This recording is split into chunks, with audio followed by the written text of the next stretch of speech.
So I'm very late to this trend, as I often am, but I've been seeing these 10 games to get to know me by. Here are the 10 games that define me. These tweets going out there, these different social media posts where people are sharing the 10 games that define them. And actually, I'll pull it up real quick to give you an example.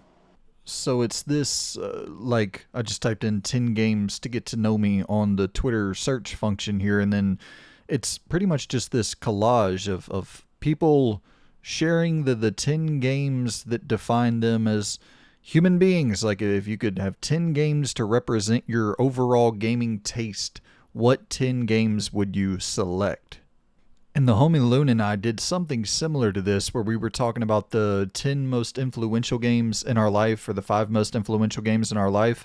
And I'll link to that in the description below. So go and check that out for sure. But here today, I'm thinking about, because, obviously doing this as a long form video opposed to a tweet to send out there, I think we got to try to define what define me means. Like, when you're talking about the 10 games that define you as a person, I think you got to also figure out what are the things about gaming that defines you. Like, if you had to select one game from 10 different categories, you kind of got to build those categories as well. You know what I mean?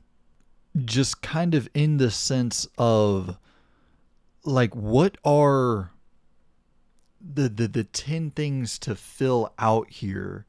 And I don't really want to do genres or anything like that, because I think that would be the easy way to go.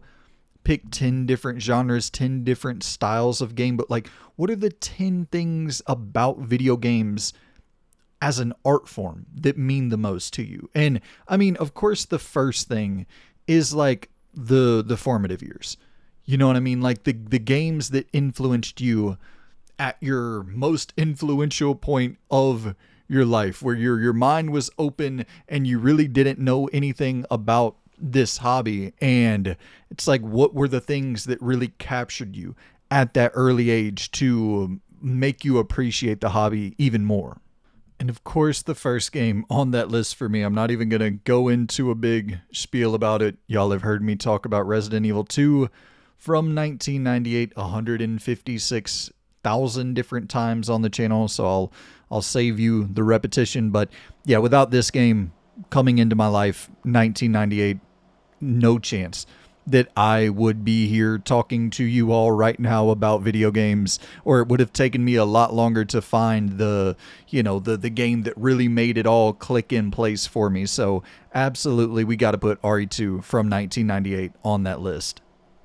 But this is kind of the interesting thing, where RE2 definitely belongs in this, I'll put 98 beside it, where definitely, without a doubt, I gotta have the original Resident Evil 2 on here. But there are so many more games from those early years, those formative years, that it would feel really wrong not including on here. But I don't know, maybe if it's the tough thing. Should we build out 10 different categories, or should we let's add a couple more games to this list? Because, like, as I'm sitting here thinking about it, it would be really, really tough for me not to include a basketball game or a wrestling game into this list, where those were my two real loves before video games. Like, I loved basketball so much, I loved wrestling so much, and then getting to play them in video game form, that further made me appreciate and grew my overall love for this hobby.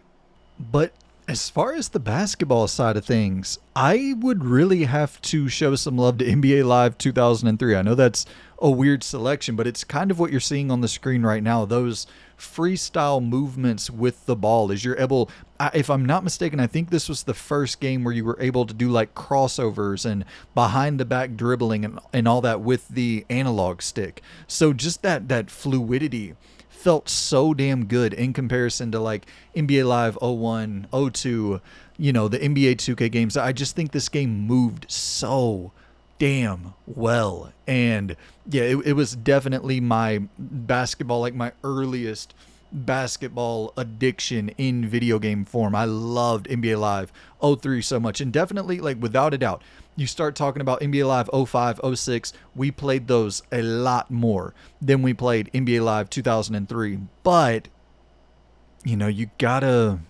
show some respect to the OGs. So, you know what I think I'm gonna do? I'm gonna drop this. Oh boy, no, definitely not gonna do that. Here we go. Drop RE2 in this formative year bucket. NBA Live '03 will also place in this formative year bucket. And it's so I think I'm going to do the opposite here, where we're talking formative years and the like NBA Live '03 at that early age, getting me addicted to basketball video games from that point forward. But I think that while I was already addicted to wrestling games, I already loved wrestling video games so much by the time that SmackDown vs. Raw '06 came out, this was the fucking shit, man. Like this, it's just one game mode, and I'm aware. We can maybe cut it later on, but that damn GM mode in SmackDown vs. Raw '06, like it has to be on this list for that reason alone. I pulled up the some gameplay here from Xavier Woods back when they were doing the SmackDown vs. Raw '06 GM modes with him and Tyler Breeze. I kind of got my screen covered, but anywho, it's hopefully WWE doesn't demonetize my damn YouTube channel for showing 10 seconds of gameplay from someone on their roster. But you see, as you're going through, you're booking the matches, and you got you got to go and you're looking at the ratings after each week and seeing what the headlines are, seeing who won the week, the fan change that takes place right there, and then going in and looking at the star ratings. Raw had a 3 out of 5 stars for the week, and then maybe SmackDown has a 4 out of 5 stars, and the fans kind of translate to the star ratings. Whoever's putting on the better show is going to attract more fans. Whoever attracts more fans makes more money. Whoever's getting more money brought in and week out can then go and spend that on different free agents, and it's just such an addictive gameplay loop. And honestly, maybe that's what we do there. Maybe because that would be something that you probably need as a category in and of itself. We'll just say gameplay loop, just the most addictive gameplay loop. What would that be? And I think that SVR '06, that would certainly be in that camp. Just for that one mode alone, I would have to put that in the most addictive gameplay loops that I've ever really got caught up in. I could play that thing for hours on end and never get bored of it. So I think that's like a clear defining aspect of, when thinking about the games that define me and thinking about the styles of games that define me, and just like which categories to build that around. Gameplay loop, finding like the perfect games with the perfect gameplay loop that speak to whatever weird ass shit that I have wrong in my brain. Like SVR '06 and that GM mode, it works for my brain as being the entire time growing up. Like that's what I wanted to do as I'm sitting there playing with my wrestling action figures, and me and my cousin are booking out the next month's pay-per-view and figuring out who's in the title contention, like who's the number one contender, and should we try to do a tag team battle royale to like all this silly shit that we're planning out, booking in advance. I'm 7 years old and just so into the minutia, so into the booking, and then for a video game to come along and introduce that as like such a hardcore wrestling fan at the time, and then adding in the managerial shit that we never had before. It was, that is absolutely, it has to be in there for addictive gameplay loop. Dude, Max Payne 3 is an interesting one, because I don't think this would be a game that I would say really defines me at all. I don't think many people who listen to the channel hear me often talk about Max Payne 3 at all, but I do think when you're talking purely from a gameplay standpoint, which I love the story and, honestly, the tone in general, because that's kind of what I'm thinking here. If you introduce a game like this to me and you're saying, okay, a gritty third-person shooter that has this very cinematic presentation. The Last of Us, once again, yeah, you're not talking gameplay loop there, but yeah, maybe we should talk about tone. There's a certain tone that is immediately catches me and is something that if you present a game with a specific style, a specific tone, it will immediately hook me. And Max Payne 3 is kind of a great example of that. So let's go ahead and we'll drop down and we'll just say tone and build something here around tone. So, I mean, we already have 4 games if we're throwing Max Payne 3 in here, because I do think that is the exact type of tone.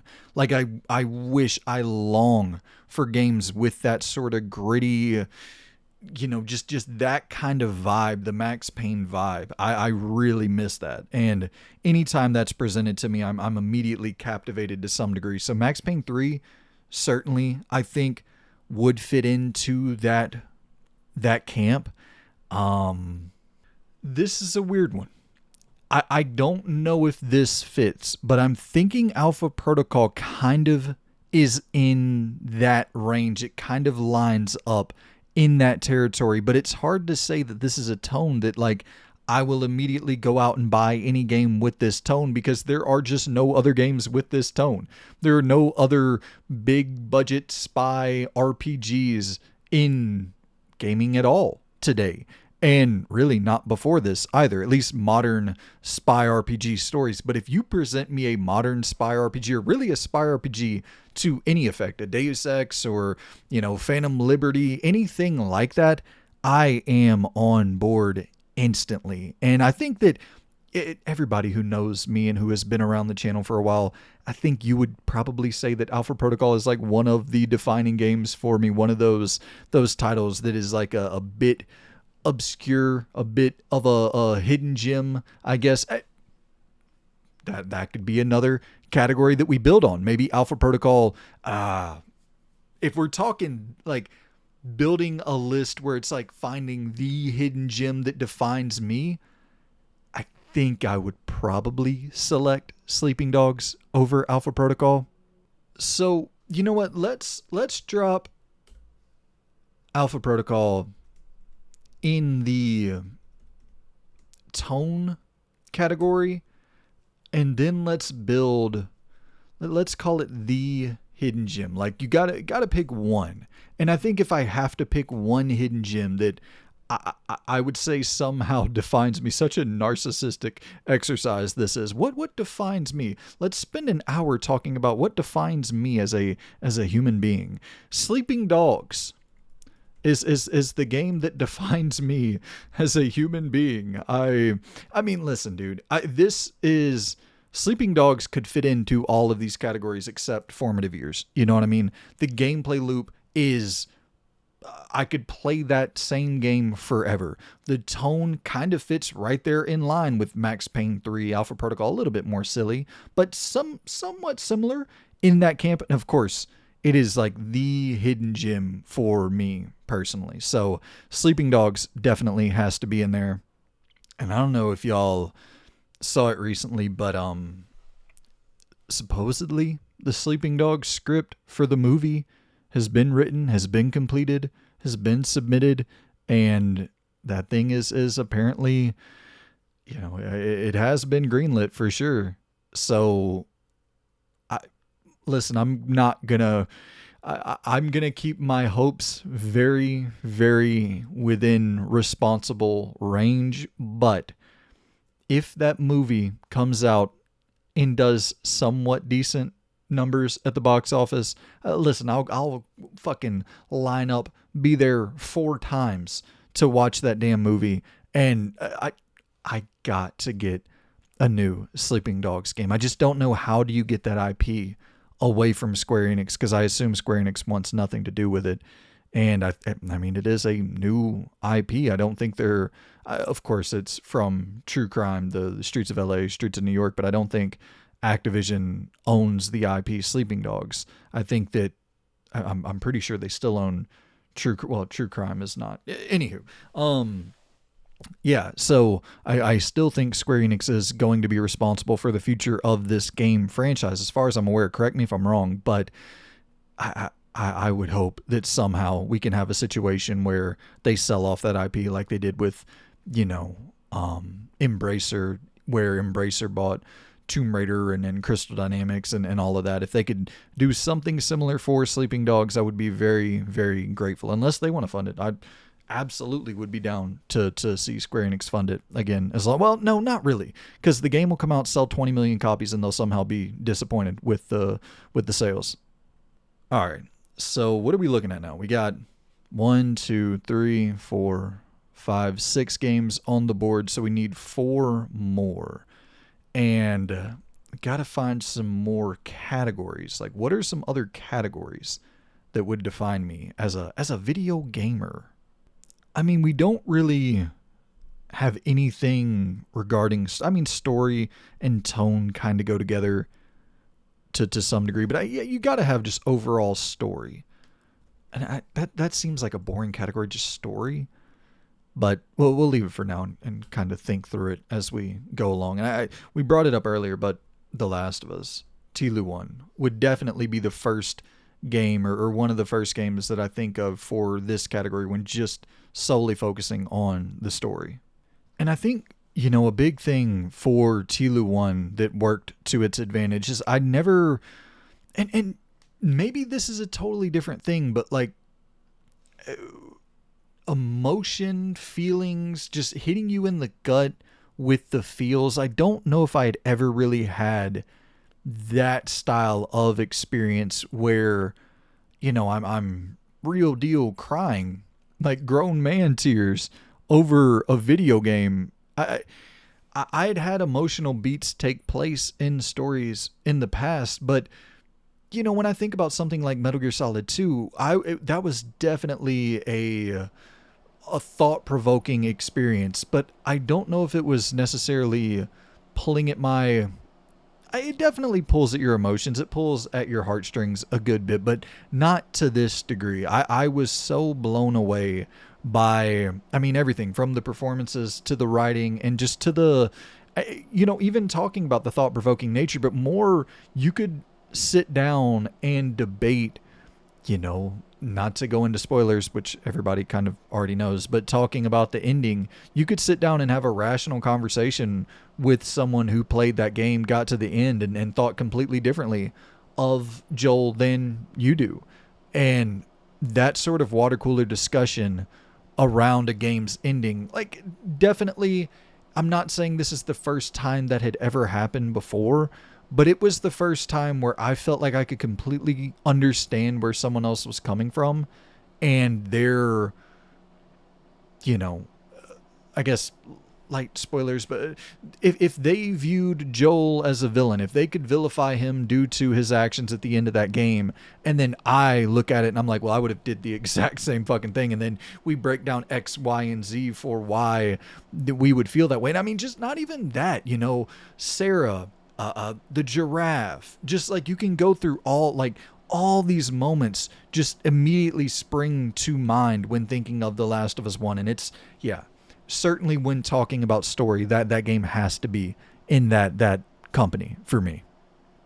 The big problem with story, of limiting it, or I guess the broad stroke of story and trying to not separate it and categorize story and have different, because we could go into thought-provoking, we could go into the feels, we could go into all these different realms of story, because you hear people all the time talk about how video games tell underwhelming stories or get to the gameplay, and then you get it to some degree. Like, certain games definitely do linger on quite a bit and then will rehash story beats over and over that you're like, I get it, guys, I get it. You don't have to beat it into my head. I get what's going on. You don't have to relitigate and open up this can of worms again just to explain it with dialogue for me to read right here. I just saw it happen in the story. But at the same time, I think, like, I could rattle off so many titles right here. As we just talked about, Metal Gear Solid 2. I would be hard pressed to not have Metal Gear Solid 2 in a list of 10 games that define me as a human being. And also Red Dead Redemption 2. I would definitely want to have Red Dead Redemption 2 on this list, but maybe we'll go ahead and jot both of them down. RDR2, MGS2. I mean, damn, dude. I The Witcher 3. Fucking A, Mass Effect. We could go on and on and on. Story is just really, really important to me. That's something that as an adult, like as a kid, I definitely didn't look for great stories in my video games. But to be completely transparent, there just were not many great stories in my video games as a kid. It took a little bit until we could expect every single year there are going to be 10, 15, 20 great stories told inside of this medium, and I just flock to it like a moth to a flame, man. I love good stories in a interactive, in this interactive medium. It really it hits for me on a total different level. You know what? I actually think I got a good way of separating this here.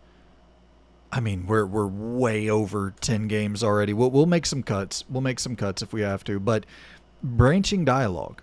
This for me is like a key contributor to my I love playing through a game that just branches in all these different directions, and then getting to go back and like look at what would have happened if I chose X, Y, and Z opposed to A, B, and C. That is something that just fucking hits for me. And I mean, of course, the game that really set that all in motion, which, I mean, I guess I shouldn't say it was the game that set it all in motion. The game that set it all in motion, my love for branching possibilities, which is, once again, another key aspect of why I love stories in this space. Playing through a great story inside of a video game. It's because video games do give you the option of you're actually controlling the character, and if it's included in the game, you can see all these different possibilities through the choices you make and decisions you make. Like, that's such I love it so damn much. But I mean, the first game that got me into this would have been Indigo Prophecy on the PS2, without a doubt. But I mean, as well, that entire catalog of Quantic Dream titles, Heavy Rain, into Beyond Two Souls, into Detroit Become Human, a fantastic, in terms of the technology where you're watching the choices branch out.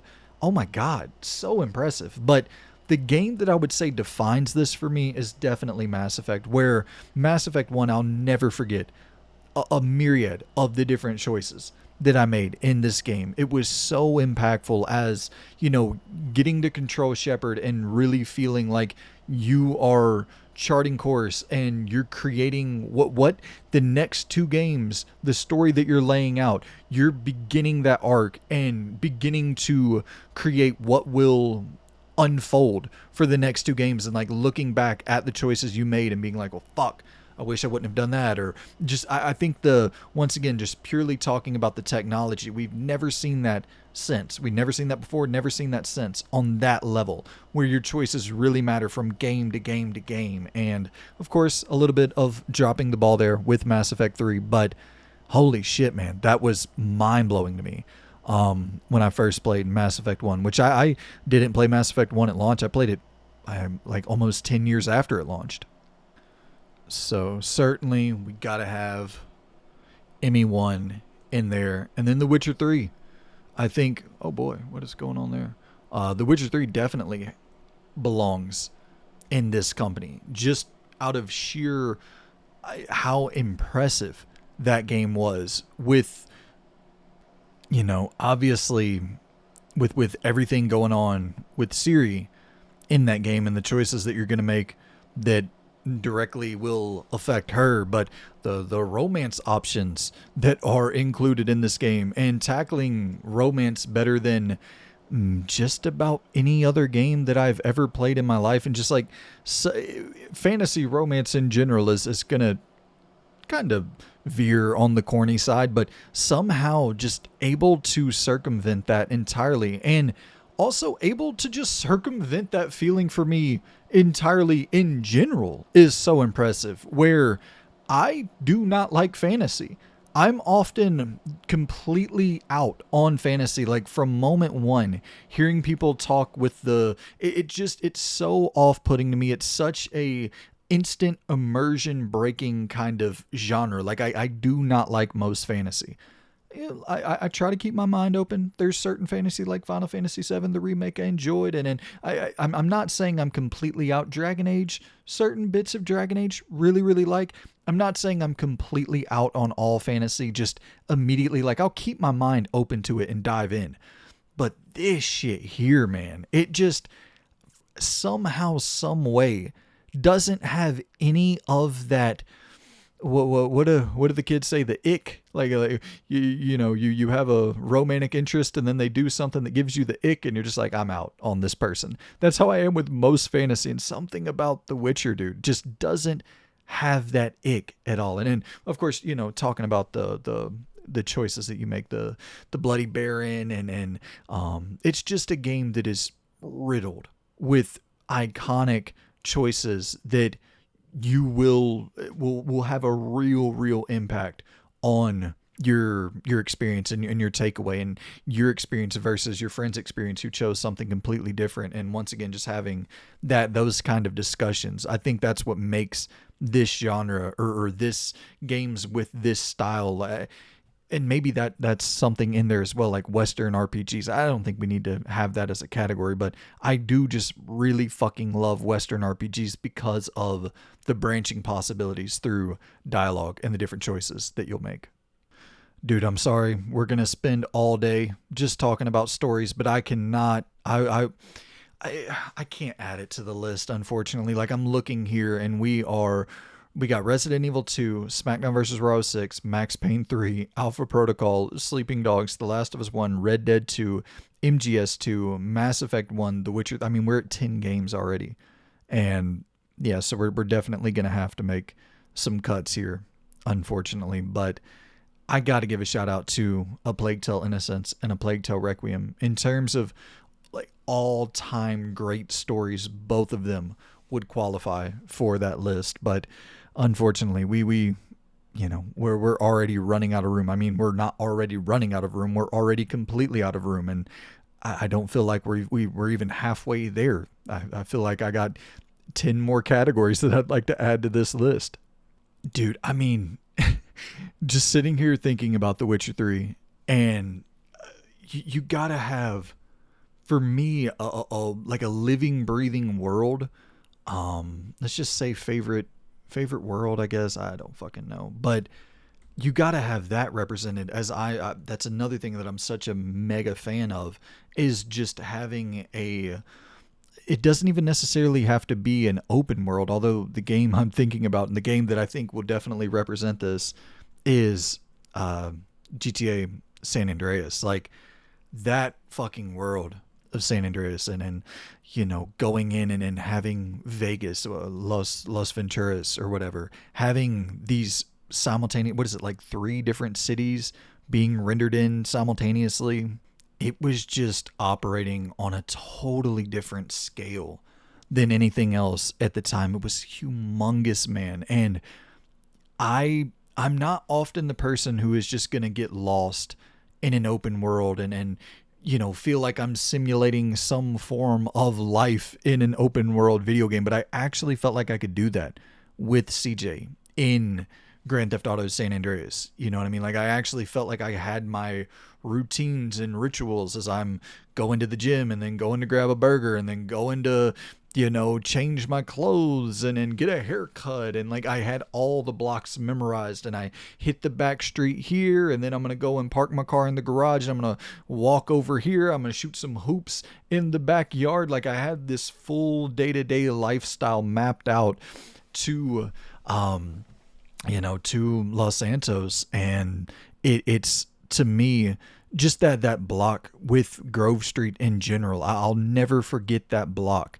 and forget the going into the bar there, and then the arcade games. Like, it really did allow you to feel that you could just simulate life at your however you choose. You had your different, you could go in and pick up different ladies and go on dates, and if you wanted to go, I mean, it introduced so many new things to the open world genre, where it really like brought in flying different planes, and like you had helicopters and stuff in previous games, but like flying planes and going swimming and just all of the the burglaries, and just it added so much to this genre that yeah, man, I have to put San Andreas in there. And of course the stat system's so fucking impressive. But I think as well, like, you gotta build this list, you gotta have art style represented. Like that's such a key aspect as well. Like, what is the, because when we're talking about tone, when you're looking at Max Payne 3, when you're looking at Alpha Protocol and games of that ilk, anytime they're revealed, my eye is immediately attracted to them, and I'm going to want to play that just based on the tone. But that's more true than anything with art style. And for me, the PS2 is very, like, that is the era of art style, in my opinion. Or, you go back to the 16-bit era, and everybody's going to have their own era. But I think of so many PS2 games, like Ultimate Spider-Man is what you're seeing here on the screen, of just this cel-shaded, comic-shaded sort of presentation. And that's so timeless, in my opinion. You see this today, and of course it's like a low resolution, so you're not getting the full wow factor of booting that game up on your PS2 and just immediately, like, stunning presentation. But I think this is a style of art that just kind of, in that you go back to like 13 or Killer 7, or just games of this vein that prioritized style over anything from that era that was going for realism. Like I kind of thought about with San Andreas, trying to immediately pivot over to art style, because I do think that those early Grand Theft Auto games are a prime example of games that just visually have aged like fucking dirt. But when you are going for more of a stylized presentation, you don't really run that risk. And I actually think this is a kind of interesting hybrid, and I'm pulling up gameplay here for Def Jam Vendetta. This is from Lacry on YouTube. Yeah, it has the watermark right there. Let me move my screen so you can see that. I want to make sure people get their credit, get their due. But it's they kind of blended, right? EA Big, they kind of blended a little bit here, where it's definitely stylized, but it's like a stylized version of realism. And I always loved it. And I think EA Big, they definitely went over the top with some of their street games, and then went way into the cartoonish visual presentation. But even there, I love that. Like, I think to NBA Street Volume 2, I think has all-time great art. And kind of same thing with SSX Tricky, and I think they have fantastic fucking visuals. Their games look so good from that era, so timeless. You go back and play them now, and you're still just as impressed on a visual front. And it even is kind of in that realm, right? Like, you can see a little bit with the character modeling. You do see, okay, well, yeah, that kind of looks like Bill Walton. That kind of looks like Michael Jordan. You can kind of see the character being represented. There's AI, there's Magic Johnson. Like, you can see the character, who they're trying to model after, but it's still silly and cartoonish enough. Like, I don't know. Those EA Big games, SSX Tricky, another fucking great example of just very memorable art style.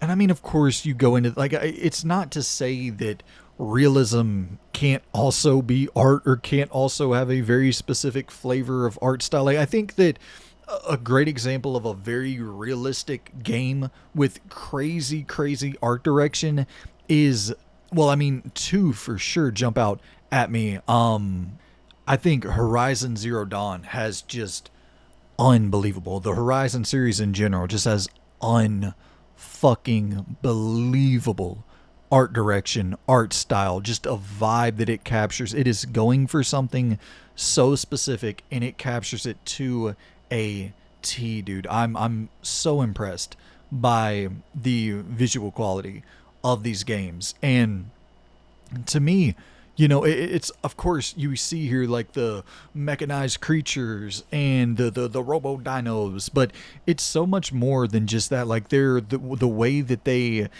go through painstaking detail to make the fucking water look as realistic as humanly possible and the clouds look as realistic as humanly possible when you get into burning shores, and they do not spare any detail. Like they go for broke when really trying to handcraft these locations and make it something memorable from just a immediate like visual pop standpoint that stands out from the rest of the hyper realistic open world games that you'll play. So definitely got to shout that out. But dude, Alan Wake 2, this is probably going to be a slightly tougher one to show off because it's literally almost, I shouldn't say all, but it's so reliant upon the lighting. And so in this trailer, like even there, you see the lamp that he's using at his writing desk, and it's just kind of illuminating the room, and it's just there's this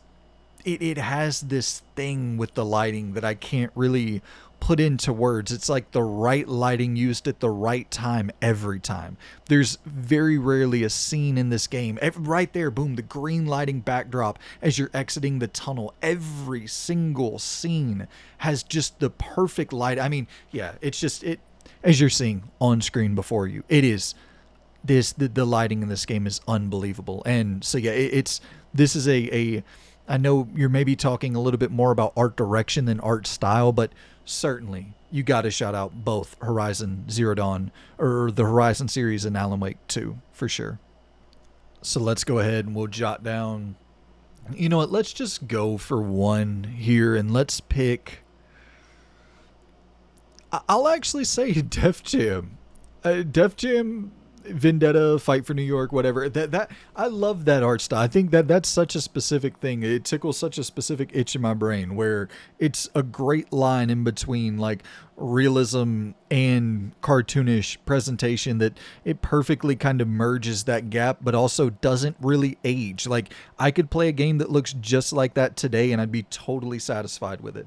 So yeah, we'll leave it to one for art style for now, because we already have so many damn things to cut. How long is this recording? All right, 37 minutes. Fucking A. Yeah, and what are we looking at? We're looking at close to 7 o'clock. Sheesh.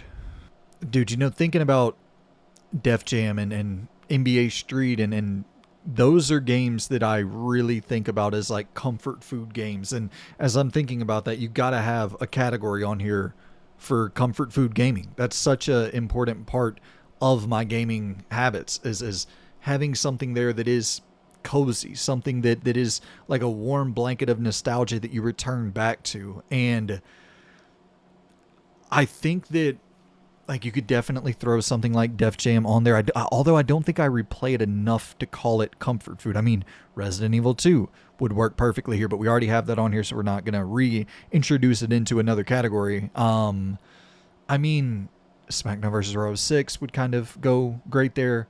NFL 2K5 would be one that definitely belongs right here. So we'll throw NFL 2K5 into the comfort food bucket. And I actually think this is the perfect game to have on the comfort food list because we're talking about NFL 2K5. We just got Madden 2025. Well, we just got Madden 2026. And I would still say I play this game more than I play any of the modern Maddens. Like you could go and select Madden 2020 all the way up to Madden 2026, bundle the hour count all together for those games, and then compare it to just this one game. I think I've played this one game more that is 20 years old. In the past 5 years, I've played this 20-year-old game more than I have the latest 5 Madden games. You know, it's just fucking, it's crazy. It's crazy just how good this thing was in 2005. And in 2025, it's still better than the competition out there. And definitely, you can argue that a large part of that is just oversaturation or kind of the churn and burn content grind of having to put out a new game every year. And you can say, okay, well, it's not necessarily that NFL 2K5 is so great. It's that everything else is just getting so much worse. And definitely There's something about that that is true, but it is also just so fucking great. And I still think playing it today, the how it feels, how fluid it feels, and also not just the fluidity in the sense of like over the top silly, I'm taking Jamal Lewis and I'm trucking through everybody, which you are doing that, but it's also very simulated and it has a more methodical pace than Madden. And I know that that can be off-putting to some people as they're expecting to, like you don't have to complete your 5-step drop and you can run and you're a right-handed quarterback and you're running to, the left side. You expect to just immediately fling that damn ball, even though it makes no, like on a physical front, it makes no sense whatsoever. Like you do have to rotate your body to some degree, and NFL 2K5 puts you through all the paces of having to do that, and that will frustrate a lot of Madden players. Like growing up, I had friends who were really, really damn good at Madden. They weren't all that good at NFL 2K5. It's a very different game with a very different pacing, I guess I wouldn't say pacing problem, but a pacing problem for players who are not prepared to play at the pace that NFL 2K5 is requiring you to play at. So yeah, definitely that would be in my bucket for comfort food for sure. And I think we will leave it with NFL 2K5 as the only game in the comfort food bucket. I think about putting Tony Hawk's Underground 1 or one of the Tony Hawk games in there, but I don't think I return to them frequently enough to really have them included here. So we'll leave NFL 2K5 in the comfort food bucket by itself.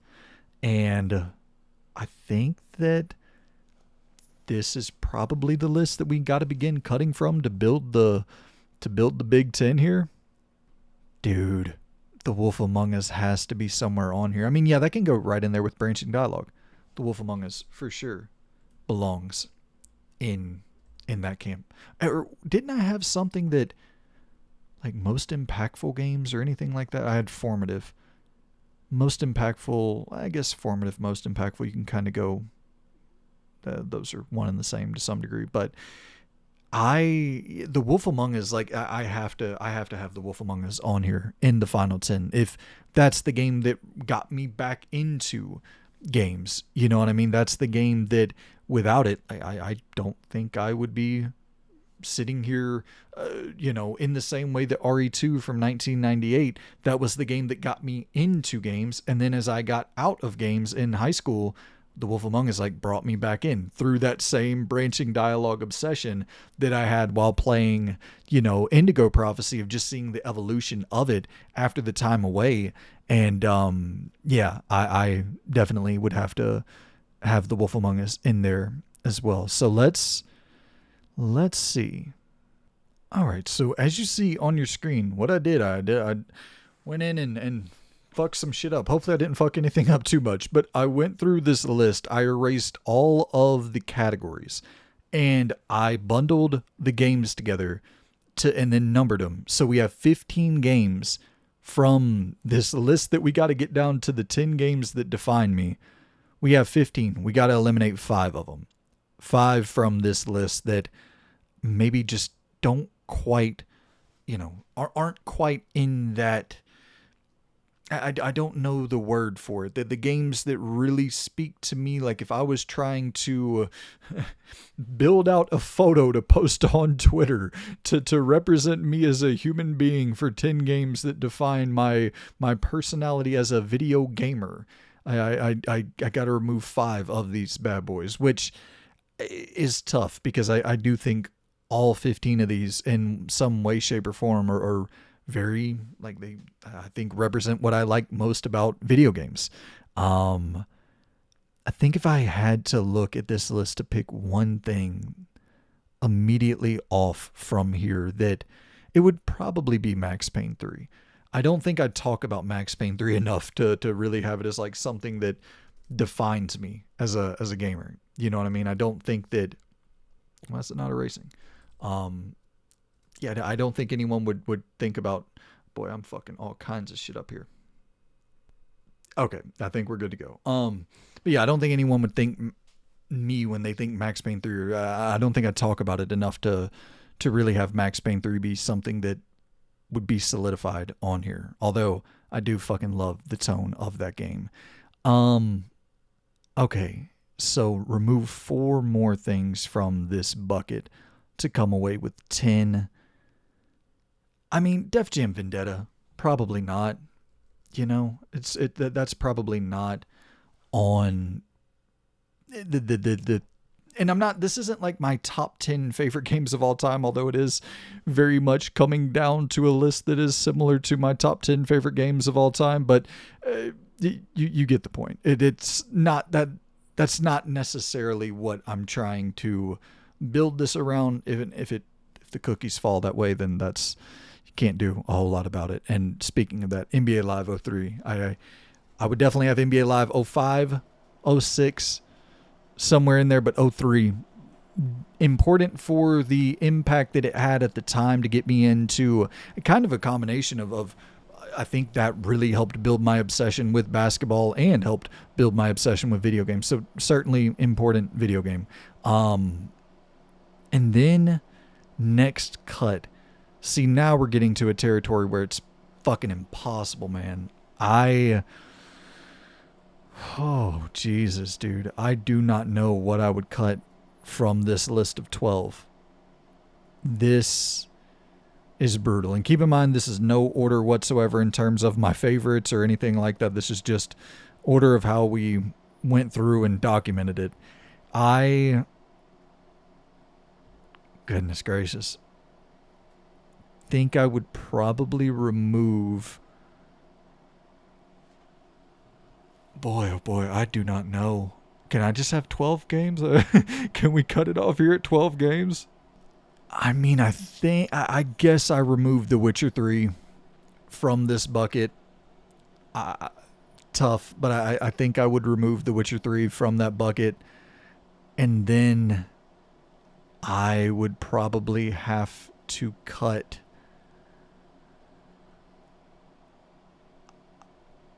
I mean, honestly, it might be The Last of Us 1.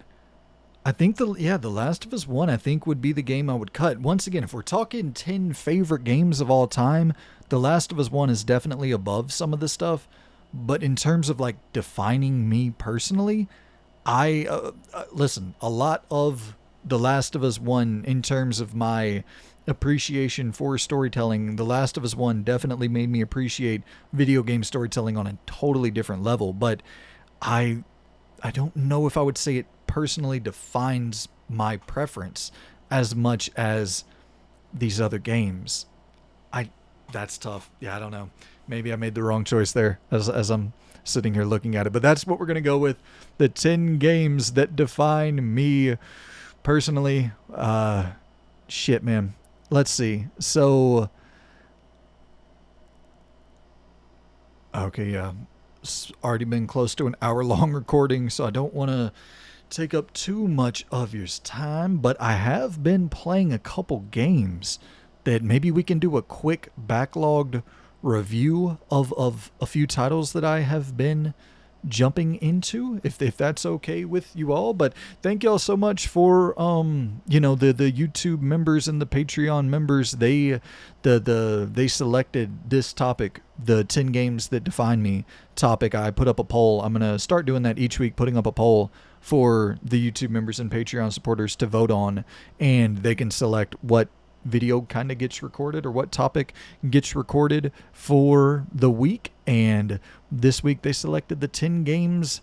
They're the 10 games to get to know you by, or I forgot the damn whatever this trend is called. But yeah, so greatly appreciate all of you so much for supporting on Patreon through the YouTube membership program. Genuinely means the world to me. And also shout out to Captain Corndog, Static, and Vin for supporting at that shout out tier. Shout out to you. Thank you so much for keeping the lights on and keeping the old productions a-rolling here at the Unnecessary Rambling headquarters.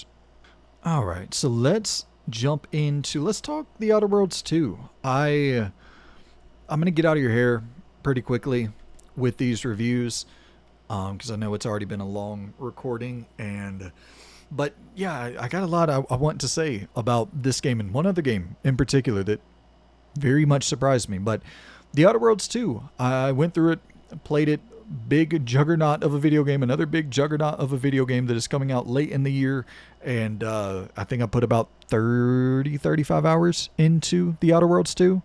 And for just a very quick recap before we dive into scoring this thing and breaking it down, The Outer Worlds 2 was my favorite game of the year in 2019. Or The Outer Worlds 1 was my favorite game of the year in 2019. I loved The Outer Worlds 1. And The Outer Worlds 2 is just a much better version than The Outer Worlds 1. So kind of the same thing that I said about Ghost of Tsushima. Ghost of Tsushima was my favorite game of the year in 2020. Ghost of Yotei comes around and it's a better version of that. And so here we are in 2025, where my game of the year in 2019 and my game of the year in 2020 both have sequels, and the sequels are better than the originals, and now they are matched up head to head at the end of the year, along with a myriad of other games that I played throughout the year that I really enjoyed as well.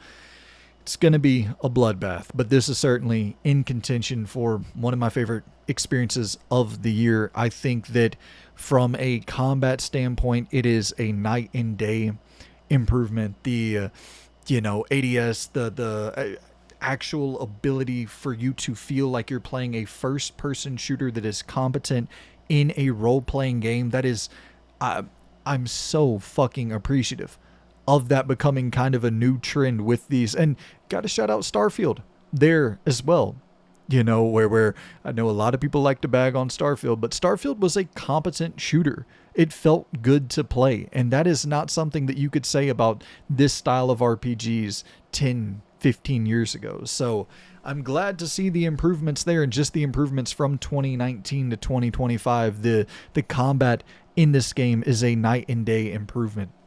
However, I will say, this is bizarre to shout Avowed out, because I do not really like Avowed in terms of the story. I think the story, the writing, the characters are kind of atrocious, but the movement in Avowed, the melee combat in Avowed, kind of shits on The Outer Worlds 2. So I'm interested to see their next title, if they can find that perfect marriage of these two formulas here. But yeah, I think that if you're going into The Outer Worlds 2 and you're looking for something that is more akin to a Fallout New Vegas, then I think that this is probably going to be about as close to that experience as, I'm not going to say as close as you're going to get, because I do think at some point you're going to get a Fallout New Vegas remake or a Fallout New Vegas 2. There's no doubt that the money that's being put into that show right now, I imagine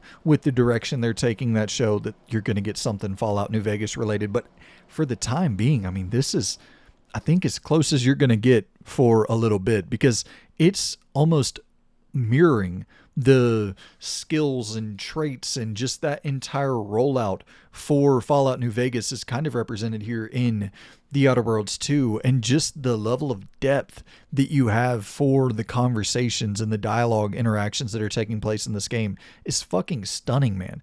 And just seeing that, like, there was this one weird perk where every time I upgraded my dialogue, I got a natural bonus in my gun ability, my shooting ability. And so I don't remember the exact configuration of it, where how much it multiplied. I think it was like half of every point that I had in my speech, it multiplied the guns, or whatever the case may be. But it was, so I'm like, for anyone who knows me, I go into these games and I am just min-maxing the fuck out of speech. And that was the thing about The Outer Worlds 1, where they kind of grouped these skills together in some family style orientation, where it was like you upgrade in combination of these different skills, opposed to just min-maxing one thing and focusing on one particular skill that you just want to perfect. And so it kind of would feel every now and then like you couldn't have a very, very specific play style that you lean towards, because you're grouping a family of skills together. So you're getting better at like 4 things opposed to just the one thing that you really want to master. But then as I find, I really need to get better with my shooting, but I really want to min-max my speech. But now I'm finding a perk that's allowing me to get my shooting better as I'm improving my speech. And just that level of getting in the weeds and trying to build your perfect player, it's so fucking rewarding. And it's not just that of, okay, you max out your speech, so every single encounter you are just steamrolling through it, no problem, wheeling and dealing and talking your way out of every scenario that presents itself in front of you. It's not that. It's a situation of, okay, 90% of the time, 85% of the time, I can talk my way out of anything just by smooth talking, and I'm good to go. I don't necessarily need specified kind of additional boosts beyond the speech. But every now and then I'll be encountering a scientist, and that motherfucker, he ain't hearing none of my smooth talking. He's like, okay, well, bitch, right now we're debating the ethics of this experiment that I'm trying to conduct in my lab, and you're trying to smooth talk like fucking Hollywood Dwayne The Rock Johnson over here, but none of what I'm saying is registering to you because you're a fucking idiot, and your science stats are minimal. You didn't pick the brilliant perk. You don't have any of the medicine stats. So like everything that I'm saying to you is going in one ear and out another.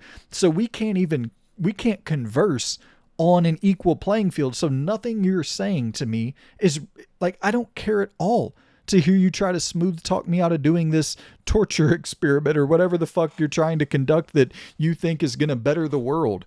And so it's like, oh, well, damn, you're kind of there. Even like, well, fuck.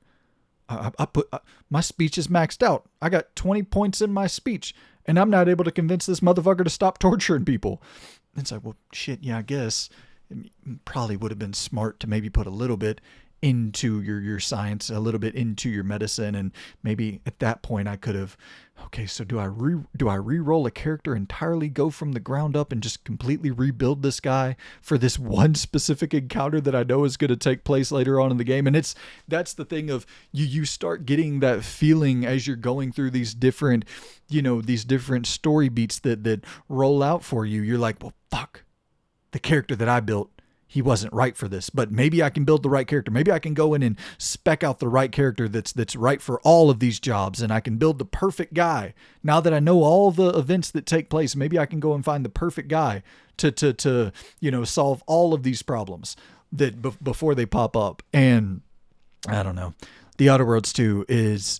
It hits exactly that thing that I love in RPGs, as we just talked about a lot in the 10 game building discussion, where we're trying to define me as a gamer. Like the dialogue possibilities and the options that are there and that are available are such a huge part of what I love in this hobby, that I love in video games. It's, when you're thinking about an interactive medium and being able to actually interact with the story on a level that actually will allow you to impact the things that you see in the future based on what you're choosing right now, and for the developers to, program that to develop that for you to have these various options that you will weave in and out of in your story. I love that about video games so damn much. And it's not a story, it's not a game without flaws. It definitely has flaws, and I do think that one of the I'm not going to say critical flaws, but one of the biggest issues that I take with this game is I as memorable as a lot of the dialogue interactions are, as memorable as a lot of the individual small moments are, as a larger narrative, I don't really think that this is a story that in 5 years I'm going to be able to remember. I don't think I'm going to be able to think back to, damn, there was this one big badass moment that took place, and it doesn't feel like a spectacle. And I appreciate Obsidian for, they have this, they want to create in the AA space, right? They've talked about it numerous times, where they want to budget properly and they want to be able to create a Pentiment, a Grounded, an Outer Worlds, they want to have an Avowed, all of these games being able to release within a 5-year, 4-year span of one another. I mean, like 3-year span of one another. And that's, to them, that's more worthwhile than creating one big blockbuster. And that's just a philosophy, like a difference of, philosophy for a studio to have. Some studios are like, we want to create one big blockbuster that will stick with you forever. And then other studios are like, well, maybe we can create 5 AA scoped games, and one of those 5 will really land with you. And maybe that's Grounded for some people. Maybe that's Avowed for others. Maybe that's the Outer Worlds for some as well. But for me personally, I do think that just that extra nudge of like, oh, damn. When you look at something like Cyberpunk 2077 and you see some of the cutscenes and just some of the badass shit that takes place in that game, you're like, fuck. I'll never forget scaling down that building. I'll never forget. You go to the moments, right? At least for me, when I think about games 10 years after playing them, 5 years after playing them, I'm going to remember the moments. And no doubt I will remember some of the debates that I had in discussing philosophy or discussing, not being able to convince this scientist to end their experiment and then having to go around and find a vent somewhere and it kind of hits me with a little bit of that Deus Ex sort of, like interior design sensibility where I'm looking for vents everywhere I go. I'm like, fuck. I think this motherfucker's a little bit sketchy here. But I'm not able to find any evidence of this motherfucker being sketchy. Where's a vent? There's got to be a vent somewhere around this bitch, and I'm going to find this damn evidence. Oh, there's the vent. Let me pop in here. And then it's like, okay, well, then do you have your engineering stats available for this door that you need to unjam? Do you have your hacking stats available for, like, it's one of those games that just hits on that front so well of, here you go. Here's your build. Build it out how you see fit. And you're going to be met with situations where let me, hold on. Apologies there, guys. I always try to make sure I don't have any spoiler footage rolling in the B-roll. I don't think that anything was too spoilery there. I hope. But apologies for anyone who, I always try to capture like the beginning of the game. That way nothing is spoiled, but I guess every now and then there are kind of big spoilers at the beginning of the game as well. Anywho, sorry for that. So, I don't even remember what the fuck I'm saying. Oh yeah, it's one of those games that really caters to the idea of like you build your player your way and you're left with the results and the good and bad that comes with that. Like, well, fuck, I wish I would have put a few extra points into this and I could have got a better outcome here. And those things are so rewarding to me, but I don't know in terms of companions. I don't think you're talking about a Vicar Max. I don't think you're talking about a Pavarti. Like, I don't think you're talking about these very memorable companions that you're rolling with. I don't think you're talking about a very memorable overarching story. I do think that I'm not saying the villain is weak, but, and I don't want to spoil anything, but I did get to the end of the game and I was like, okay, that's it. Interesting. I was satisfied with my lead up to it, definitely, and the choices that I made and the choices I was able to make based on the things that I did beforehand and really going the extra mile to, anywho, it's like,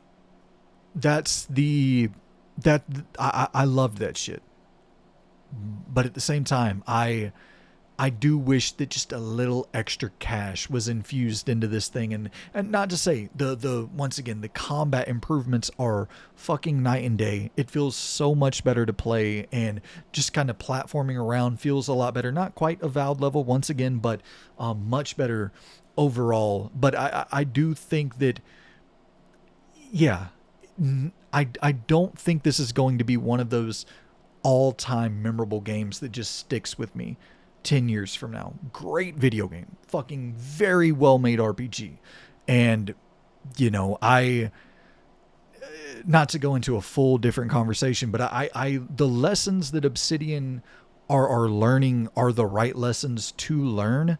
I think that they got to get out of Pillars Verse, Avowed, Outer Worlds. Like, I think the right decision for them to make, and who the fuck am I to say what the right decision is, but I would really like for them to do what they're doing, like this exact style of combat. just keep on iterating on this exact style of combat because they have got that down. They are creating great first-person role-playing games that feel great to play. And that's a rarity. But they've nailed the combat. So it's like, to me, I just think keep going to new shit. Keep going to new IP. Continue to create new IP that just play like this. And then that way you don't have the baggage of the previous games. And then sure, but you're already building new worlds. Like, it's not like the Outer Worlds, it's not like the Outer Worlds 2 is reusing worlds from the Outer Worlds 1. It's not like you didn't have to build a world from the ground up for Avowed. You're building these worlds from the ground up. So like, I don't know. Because I saw rumors that they were making Avowed 2, and I'm just like, what the fuck? Why would you do that? There's no, I don't know. Unless that's something that the higher ups at Xbox want and they were satisfied with the return on investment. But, and maybe once again, there's definitely a bias here for me where I'm like, dude, please make an Alpha Protocol style thing, but with the refinement and with the knowledge and lessons learned over the last 20 years or 2011, not quite 20 years, but it's crazy that it's actually getting close to 20 years. It's closer to 20 years than 10 years. But anywho, the lessons learned, and like, let's just do a first-person RPG Alpha Protocol style game. And you don't need the IP, you don't need the name. The name fucking sucked. Just create a first-person espionage spy game. I don't know. It's probably much more difficult than that, but I'd love to see them transition to that. But anywho, none of that is what we're talking about here. Review for the Outer Worlds 2. Let's rapid fire through this, and I got 2 more games I want to talk about. So apologies for the length in advance. 4 stars. Definitely 4 stars. I wouldn't quite go 4.5, but certainly I think that's a 4-star game. You got to write we'll just log it for now to rapid fire go through this. The other game that I have played and finished is Silly Poly Beast. A new release that, man, out of nowhere. This thing, I got a lot to say. But I guess before we really get into the weeds of doing the whole, like breaking down my thoughts on this thing, as you see, it's a twin stick top down, at times skateboarding game, at times survival horror game, at times like it's a very, very interesting, very ambitious little indie game. And I'll go ahead and get the bad out of the way. From a gameplay standpoint, this is not like a top tier. It's not a great playing video game. It's quite a bit janky, quite a bit rough around the edges at times. And then I shouldn't say janky in the sense of buggy. It just at times doesn't feel right.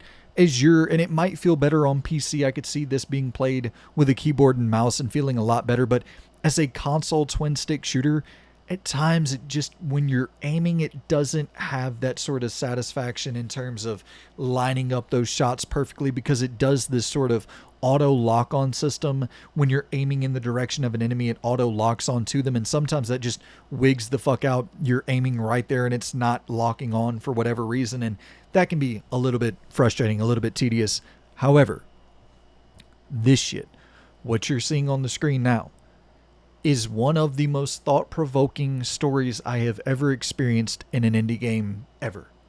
This shit here is, dude, for the story alone, I recommend this. I mean, I'm not going to say I recommend this to everybody, because at the end of the day, it is a top-down twin stick shooter of sorts, and if that's not your thing, then that's just not your thing. But if you are into like out there stories that are like, this game made me cry. I won't go into any more than that.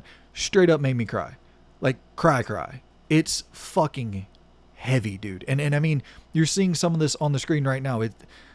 I don't want to go into it too much, not because of like trigger warnings, but also because of trigger warnings. Like the definitely there's going to be people who have experienced, things in their life that this is it's a tough thing to play through, for sure. And but at the same time, it's like, I don't want to spoil it either, but definitely a lot of themes of abuse, as you see right there from the opening. And then no need to really go into it much further than that. It's a heavy video game. And I'll quickly get to the combat for you.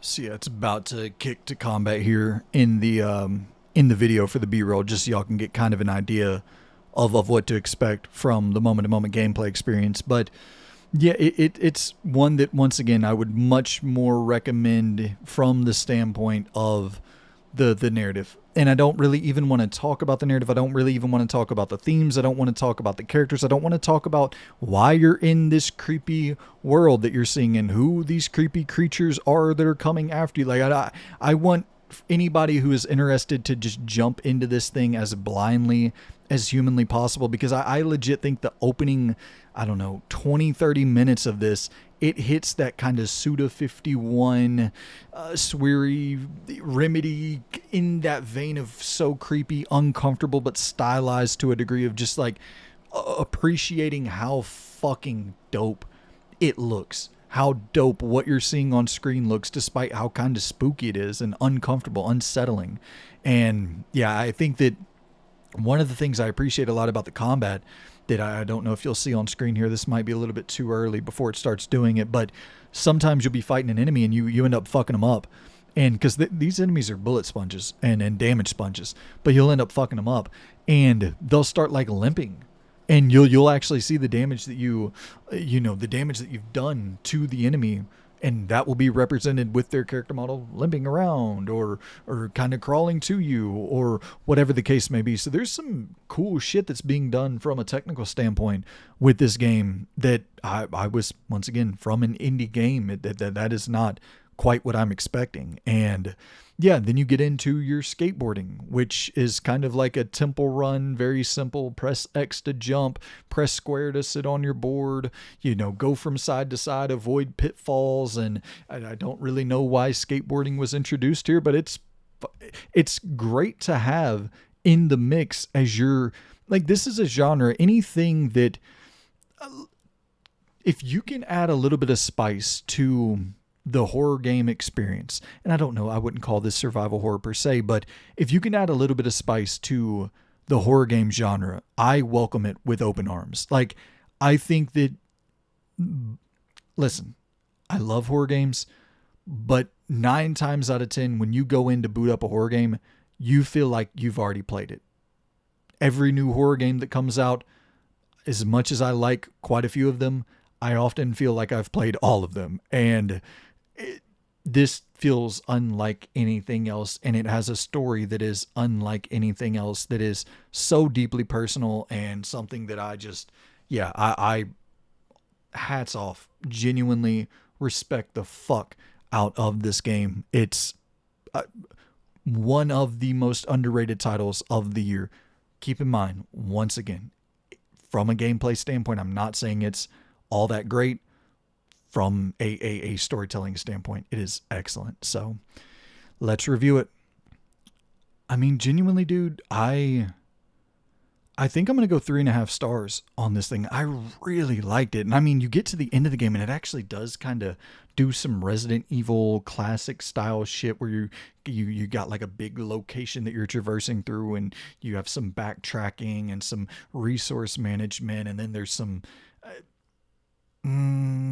kind of spoiler related, but there's certain things that you can miss by, which I fucked up and got caught in this situation. But if you don't fuck up, I think there's an entire like story beat that you can skip out on if you don't make the mistake. And there's just some interesting design shit in here, and it's got like multiple endings, and very, very impressive little game. So Silly Polly Beast, highly recommended. I'm going to give that 3.5 stars.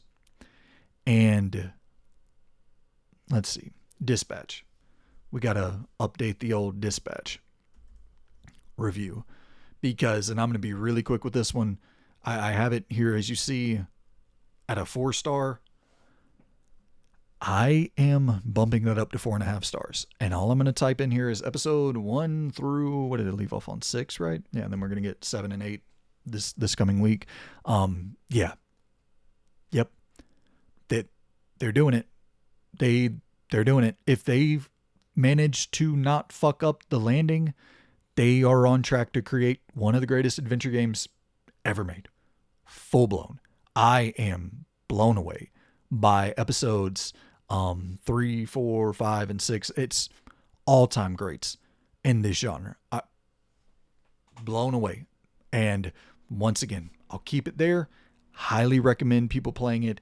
I think that there's more character and more every frame of this game. Just, it has more personality than most entire games. And I it's funny that I think that you see the explosion in the player count whenever it's being advertised more. Like you start to see the viral sex scene clips get out there, and it's like, oh shit, sex obviously sells. As you see Baldur's Gate 3, a big marketing beat around that game is like, yeah, you can bone whoever the hell you want. And then this pops up and it's like, it goes from 10,000 players to 100,000 players. And oh, interesting. Right. That's always going to be a major selling point. But even within that, I think the way that they tackle relationships in this game beyond just the hooking up is so, for a quirky kind of, abrasive sort of tone at times. Like, this game definitely is vulgar for sure. Full stop. And I could see that being off-putting to a lot of people, but I'm surprised with the level of care and grace that they tackle just the human experience, which is so impressive. In, like, it's a superhero story, and I think you got to almost give them extra points for finding a way to humanize these characters in such a relatable manner. It's like, there's a certain scene where you're going into a bar to celebrate or to, not to, it's not like that's a big spoiler, but you're going into a bar, and in this one, like 5-10 minute sort of story beat, you are seeing a side of like 12 different characters that you've never seen before. And then how that leads to another beat that, like, creates this entirely different perception that you're going to have for the characters that they're building, and their motives change on a dime. And it's not that their motives change on a dime. You feel like you're getting a deeper level of understanding of these characters so frequently in this game. And yeah, I have been really, really impressed with this thing. And I mean, like, even from just purely a video game writing standpoint of thinking about things in such a specific manner where you would have to be a veteran of this genre, of creating games from this genre, to think about some of the things that they thought about, where there will be bits as you're selecting your dialogue, and there's that awkward pause that is in every video game where you select dialogue, and you have the wheel that pops up and you're like, which of these choices should I make, as all the other characters around me right now are completely silent and we're in this still moment that somehow nothing is happening and they're just freezing time. But it's like, no, we're going to account for that, and we're going to have some character hit you with, they're going to clown on you, like, hey, you forget what to say, or I don't remember exactly what was said, but it was just something to the effect of like, hey, you lost your words there? Where are you at? You exiting out of the conversation? Like, it's just shit like that. It's actually touching on it's making fun of this style of game as well, because yeah, that shit is fucking ridiculous, as we all suspend our disbelief for a moment to collectively like go, okay, yeah, I guess time just slows down, even though everybody's moving and things are still animated and things are flowing. But let's not acknowledge at all that you're taking 20 seconds to pick your dialogue response. It's funny. It's funny to even think about that. But yeah, I walked away from episode 5 and 6 going, okay, yeah, this is, I think I care about these characters more than I've cared about a cast of characters and companion characters since like Mass Effect 2. I mean, this thing is fucking up there. This thing is fucking up there with humor that is, I said something earlier, like episode 1, episode 2, I was like, yeah, it's kind of shockingly offensive at times. And which I appreciate that brand of humor, and that they doubled down on that to a level that I'm fucking A. Okay. I think that like the people writing this are probably really interesting people with like interesting worldviews. You know what I mean? Where it doesn't feel so I'm not going to lie. One of my biggest worries with this game was that it was going to be very cookie cutter, formulaic, a specific tone that is very, soft. Because I think that you see that just so often in any superhero story at all. Just a soft, cookie cutter sort of vibe with no real bite, no real humor. And when you're creating like a workplace superhero comedy drama fucking thing, it's like if you're talking about anything with comedy, you got to have some kind of bite, especially if it's like an M-rated comedy, which this is a full-blown M-rated comedy. And I'm impressed with everything at this point. Obviously, you look at the art and it's unparalleled in this space. And yeah, I gotta say, last time I came on here and I gave it 4 stars, and I was like, we'll see. I don't typically think of these games, this style of game, in that company of like 5 out of 5 star video games, 10 out of 10 video games, universal recommendation. But damn, man, this is about as close as I've ever really gotten. This is something special. So yeah, we're going to go 4.5 stars for Dispatch. Those are the titles that I have played in the last couple weeks. And yeah, man, that's it for the show today. I appreciate y'all so much for tuning in. Thank you all so much for the support, for subscribing, checking out the channel, for everybody who supports on Patreon through the YouTube membership program. Genuinely, from the bottom of my heart, thank you all so much.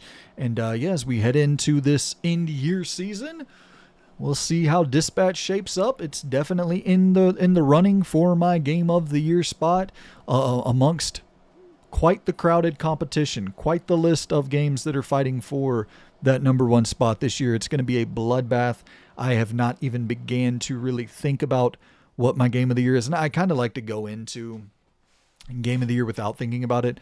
Just roll in there blind one day, sit down, pop open the tier maker, and, build that thing up and then just rank it in real time without considering much of what's number 1, 2. I like to just build that in real time with you all. So I am pumped for the end of the year to get into all of that. But yeah, I'm pumped for the holiday season as well. I hope y'all are having a happy lead into your holiday season. Hope that nobody is stressing out, panicking too much that's the bummer, right? Where it's the season that you should be resting and relaxing as you're finally getting a couple days off from work, and then it's just somehow the most damn stressful few weeks of the year. And it's like that.